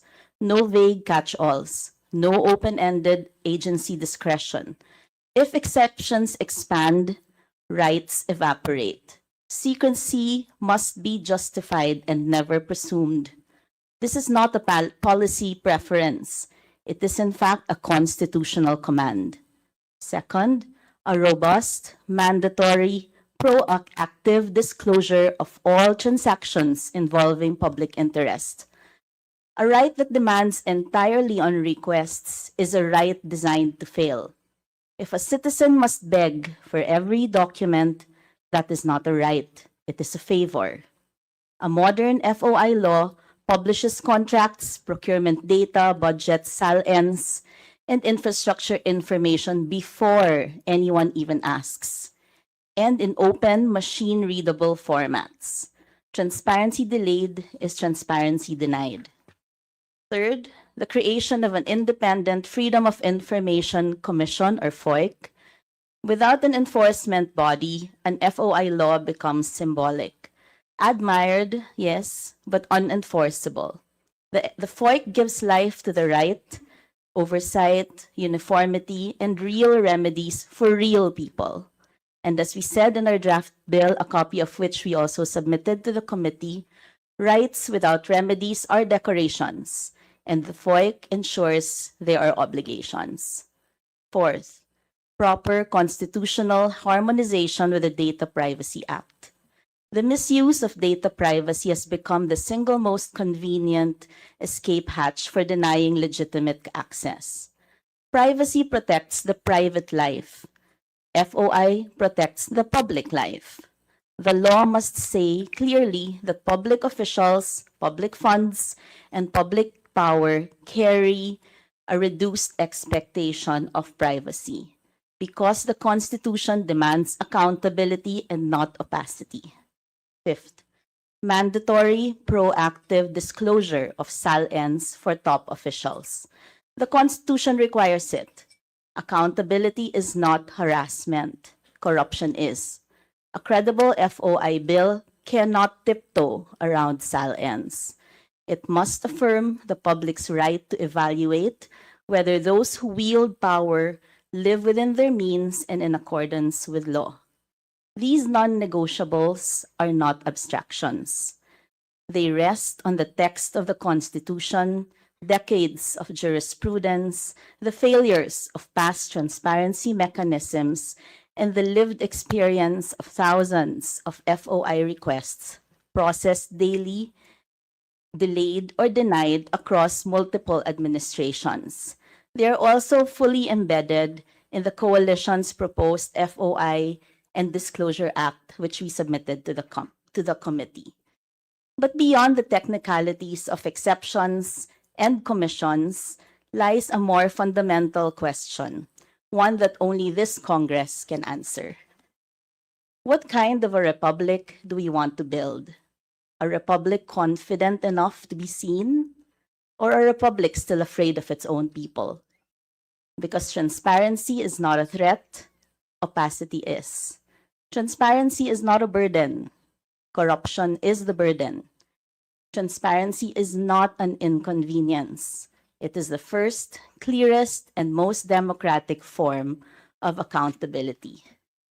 Today, as you evaluate and reform these bills, I encourage and urge this committee to craft not just an FOI law, but a strong one worthy of the constitutional promise made in 1987 and worthy of the Filipino public who have waited nearly 40 years for its fulfillment.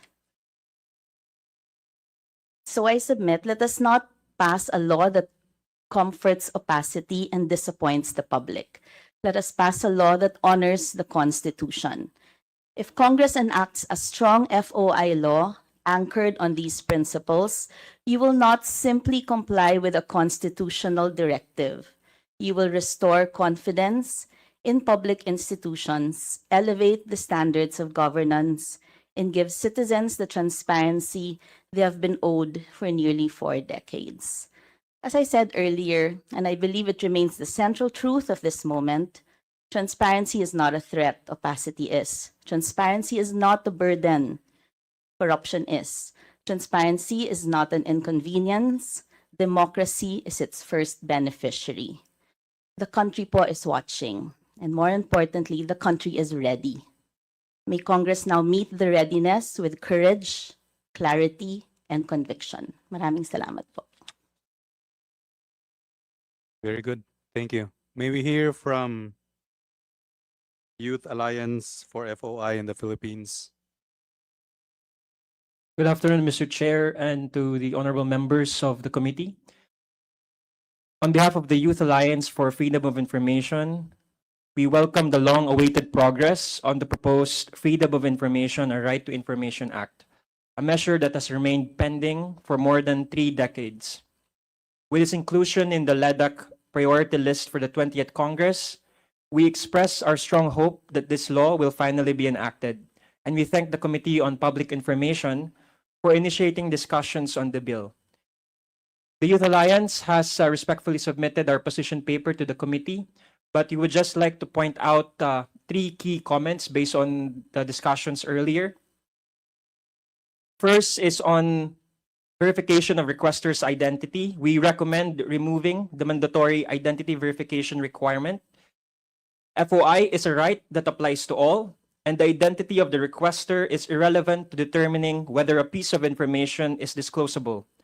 Furthermore, anonymity protects citizens and businesses from potential profiling, retaliation, or undue scrutiny when requesting politically or commercially sensitive information. But the Alliance is open to narrowly tailored safeguards only insofar as they protect the confidentiality of requesters and do not become grounds for denial or delay.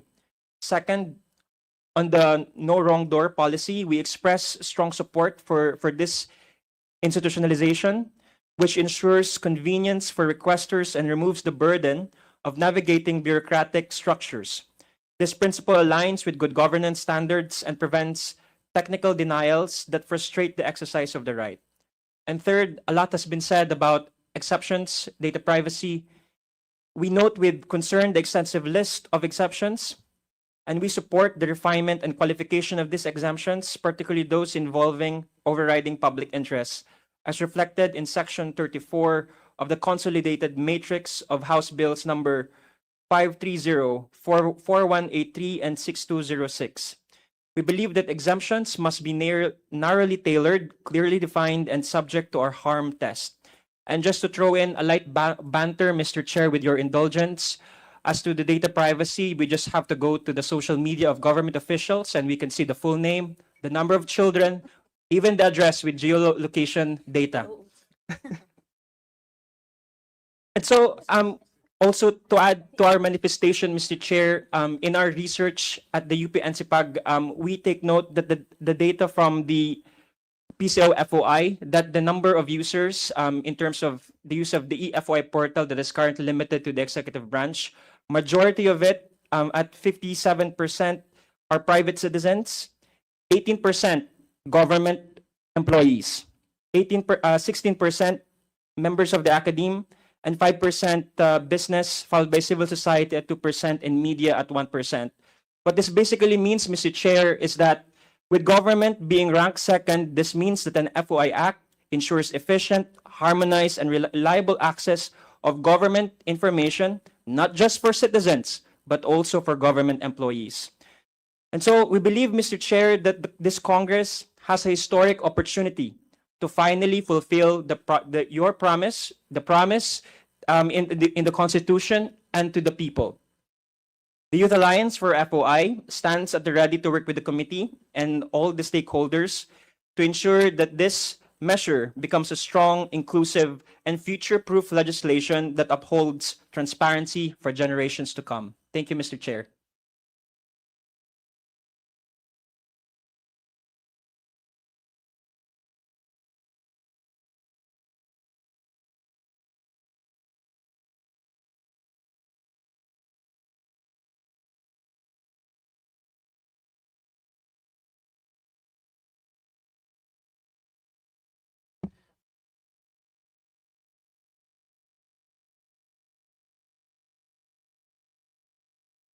So we would like to thank all of the resource persons, and I would like to open the floor for some discussions.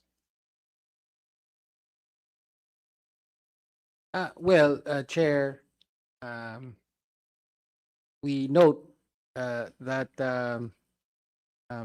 particularly the defense, the law enforcement agencies, they have expressed their reservations regarding In particular, the repeal of the Memorandum Circular number 78. No? So we note that concern. Of course, and from the DND, I think we heard the invocation of national security, as an imperative. Of course, the committee recognizes the uh, the imperatives of national security. However, this is not absolute. No? So even in other countries, hindi naman absoluto yung or automatic or blanket na kapag binanggit mo ang national security ay absolutely off limits na yan to the right to information. So, yun ang isang set of concerns. The other would be the concerns pertaining to right to privacy. So, yan nga ang, I mean, meron, to cite a concrete example, human rights groups, for instance, in the past few years have gone to the PNP and asked for public records on drug-related extrajudicial killings. Tapos ang PNP, ang sagot nila, ay hindi po pwede, right to privacy. Ganon, no? So, ini-invoke ang right to privacy to, and this, actually, hindi lang human rights groups, but even the Commission on Human Rights. Sabi nila, ganun din ang sagot sa kanila, Commission on Human Rights na ang humihingi sa PNP ng information on extrajudicial killings ay yun daw ang sagot ng PNP sa kanila. No? So,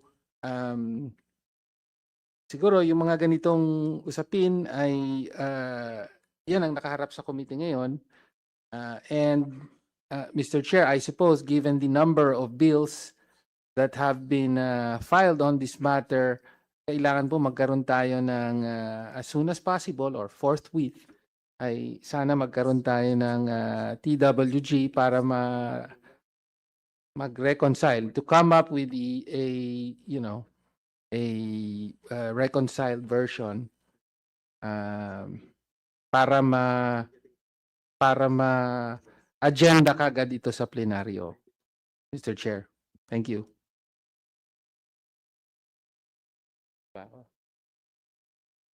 Mr. Chair, I mean, unless may mga The concerns floor pa po. recognizes Yes. Representative Cha Hernandez. Okay, thank you. Thank you, Mr. Chair. We're looking forward for the discussion of the consolidated bill. Actually, I haven't read as well the final draft ng 18th Congress or maybe kung ano yung pinakamalayong narating ng bill na to. But I think I would also like to recommend to the if it's okay po, na maybe we can invite for the next hearing or TWG, we can invite LGUs who have been already implementing it. Kung may bill na may ordinance na sa kanila and they have been implementing it sa local level, so that kasi I believe, especially on my specifically on my bill, kasama po lahat even LGUs, and more so, 'di ba? Kasi yan yung pinaka LGU, hindi lang national, dapat lahat. And so maybe we could consider that inviting mga already implementing it, whether successfully or not, but at least they're trying. And yan lang po, Mr. Chair. And looking forward for the discussion susunod para po talaga maipasa ito sa kongresong ito. Maraming salamat po. And may I just add that I think we are getting closer to finally passing this, because in the 18th Congress, there was a TWG approved version of the bill. So we were done with the committee level. And in the 19th Congress, it was already on second reading. Senate pa to? Senate pala. So anyway, it's getting closer. Maybe this time around,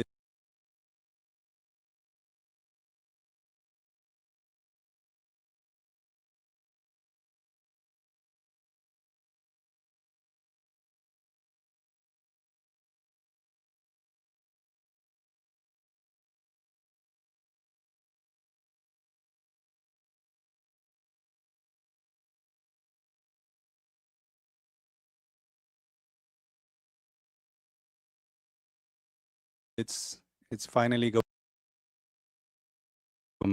I think that's it. So do we hear any relevant motions? Chair, I move for the creation of the technical working group to consolidate the numerous versions of the bill. And hopefully this TWG will convene as soon as possible, Mr. Chair. So move. So there's a motion to constitute a technical working group and duly seconded. Are there any objections? Hearing none.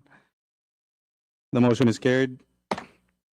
Allow me to designate Representative Brian Yamsuan, one of our chairpersons, to head the technical working group, as we have already talked at length regarding this legislation.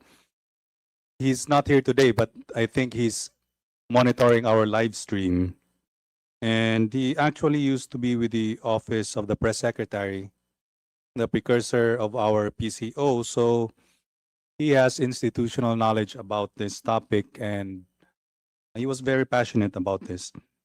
So our members, authors, and resource persons are more than welcome to join the technical working group.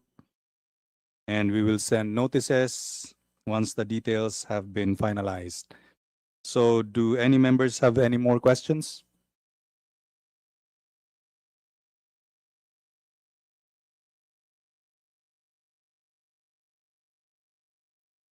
I would like, sir, from the Makati Business Club. I just want to make the observation. Obviously, this is from a business perspective. Information has tremendous value. Some of it is commercial value. In fact, we're saying data is the new oil. Okay, this is the information age. We run on information. We run on data. I'd like to emphasize this to the authors of the bills, the various versions, because the bills need to reflect this. By creating open and freedom of information, you're creating value. And that's, that's translatable into pesos and centavos. It will help our economy. Okay, so I just wanted to make that observation, which is not really in line with the various provisions or reservations of the bill, but I think you should all be aware of it. So you're saying, sir, that the information that is proactively published on the websites or on whatever mechanism we might come up with is going to be used by businessmen and employers, and maybe not monetized, but used in a good way in order to make their businesses more profitable and in turn our economy better. Is that what you're saying? Yes, it has economic value. Thank you for that. That is a very, very, very good insight for us to know, since I guess not all of us are businessmen. So thank you. Anything else? Ma'am? Sir, I was just reviewing our notes. I think aside from the time of Kong Ton, she's during the committee, one of the furthest that we went was I think in the 14th Congress, sometime in January 2010. The bicameral report was actually approved, and then it was supposed to be ratified in the House, but quorum was a problem. So we're hoping that this time around we don't we push this bill to its completion, but ensure that warm bodies are actually present from among your peers po. Yun po yung, that's how the bill died eventually after BICAM in 2010, 14th Congress po. Thank you. Attorney Solis. I was just reminded after Mr. Apaong Pin spoke about his previous comment. Just on the observation on House Bills 530 and 4183, which earmarks a certain amount for the implementation of the bill. But we'll forward this comment also in our position paper, Your Honor. But uh, perhaps we'd like to manifest it here now that generally the economic managers, we discourage earmarking of funds in laws. And it has always been the comment in proposed measures not to earmark. And the proposal of the economic managers is for appropriations in implementation of bills be subject to the usual budgeting process, because we'd like to maximize the our resources, and the earmarking provisions that allow for earmarking frustrates that practice. That's all, Your Honor. Duly noted. I would like, yes, Thank you for the recognition, sir. My name is Patrick Akupan. I am the convener of the FOI Youth Initiative. So my manifestation is just support to what our colleagues have said, but also an emphasis to what Mr. Apaong Pinas said about how the business benefit from access to information. But specifically, this manifestation is drawn from years of advocacy, not just on a personal level, but on the network that I represent, the FOI Youth Initiative. So on the business side, we have seen how the business, how businesses have benefited from access to information, specifically in a small municipality from a province where I come from. It's called Lumban, Laguna. So Lumban, Laguna is known for its barong and embroidery. And actually, the push for an FOI ordinance was led by a group of industry players who wanted more access to information about how they could source more low cost inputs to what they produce. So that's one benefit of how businesses could benefit from access to information. But more on the civic life that we enjoy, I come from a state university, the Polytechnic University of the Philippines, Your Honor. And in the school that I came from, a problem that exists that confronts majority of the students is access to clean and safe restrooms. It might be unpleasant to hear, but it's one of the core issues that many state universities encounter. As simple as access to restrooms is a problem that our students find to be very significant in order to proactively and productively participate in their classes, and ultimately their learning outcomes improved. So I'm saying this because there is a growing interest among the constituencies that we represent. And this hinges on the importance of access to information. In this small movement that was created in support for FOI in that school, we have used the FOI mechanisms by engaging our administration in the school to inquire about this university's plan to improve and rehabilitate those restrooms. While we are not mostly able to see much results happen because the pandemic happened, at least dialogues happened after a simple inquiry of information. And that's a lesson and an experience that I want to leave to the people that we are talking with right now, that what we do is very important in enriching the civic life and ultimately our aspirations. Thank you. ma'am. Yes, sir. Good afternoon. I'd just like to inculcate through the lens of the geopolitical tensions that we're facing.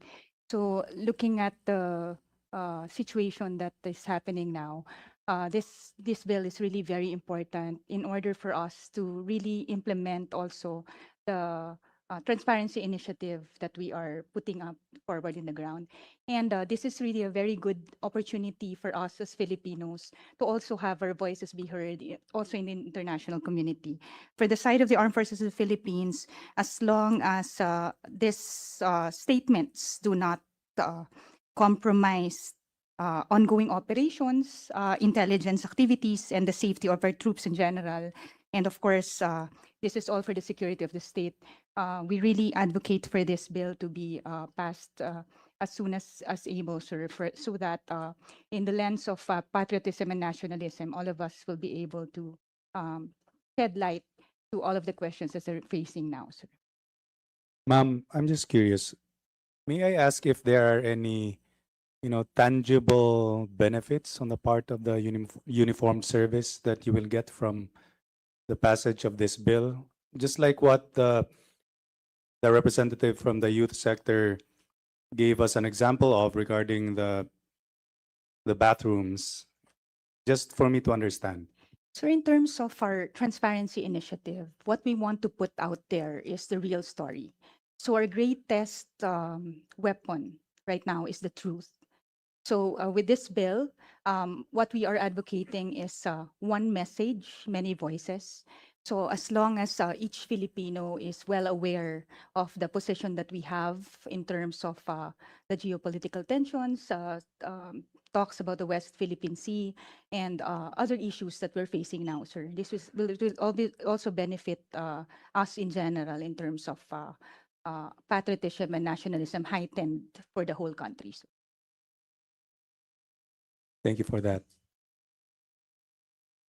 So I really appreciate the stories from the youth. When you said that just because of the request for information, there were already dialogues that were happening.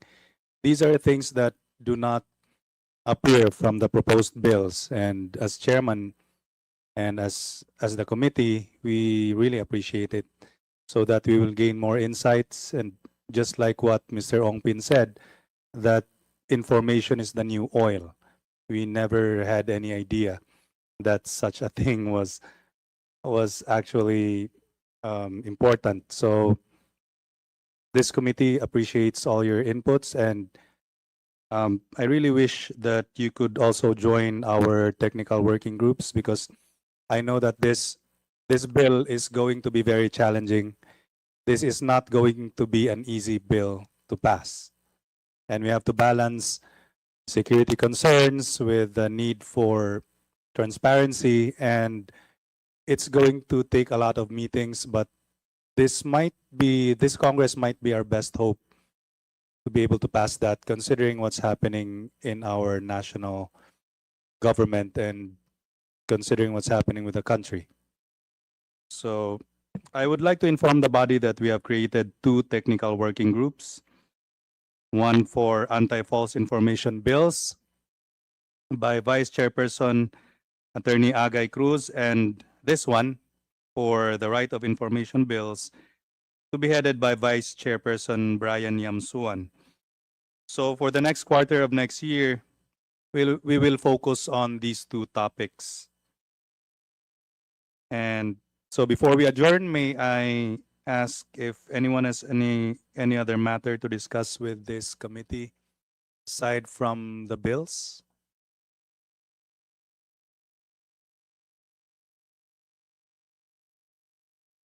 Mr. Chair, there are no other So this is our last committee meeting for the year. Merry Christmas to all of you. There is a motion to adjourn. Any objection? Hearing none. Meeting adjourned. Thank you. Thank you, everyone.